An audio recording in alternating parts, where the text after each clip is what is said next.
Good morning সবাইকে। আজকে আমি সোয়াবিনের একটা মজাদার রেসিপি করব। ওই জন্য আমি কিছু সোয়াবিন ধুয়ে ভালো করে জল ঝরিয়ে নিয়েছিলাম। তারপর ওই সোয়াবিনের মধ্যে বেশ খানিকটা বেসন আর লঙ্কা গুঁড়ো, জিরে গুঁড়ো একটু দিয়েছিলাম, আর হলুদ গুঁড়ো, নুন আর সামান্য তেল দিয়ে সুন্দর সোয়াবিনটাকে বেসনের সাথে মাখিয়ে নিয়েছিলাম।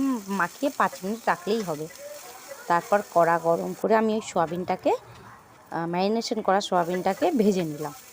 ভেজে পরে এটা আমি তুলে রেখে দেব। দিয়ে আমি কিছু পটলের সাথে পটল দেবো।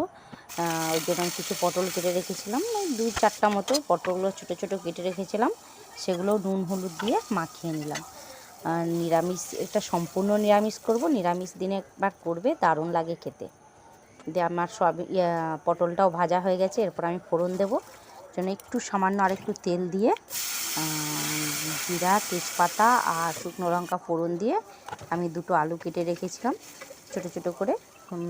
আলুটা ভেজে নেব। আলুটা ভাজা হয়ে গেলে জিরে গুঁড়ো, লঙ্কা গুঁড়ো, হলুদ গুঁড়ো, একটা টমেটো আমি কেটে রেখেছিলাম, টমেটো আর 1 চামচ আদা বাটা আর সামান্য জল দিয়ে ভালো করে আলুটার সাথে মশলাটা কষিয়ে নেব।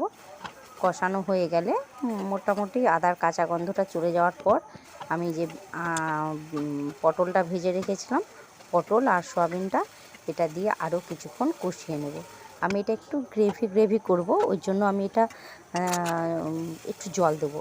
আমি একটু কাঁটা চামচ দিয়ে দেখে নিলাম যে সেদ্ধ হয়েছে কিনা। সমস্ত সবজিগুলো দেখছি সেদ্ধ হয়ে গেছে।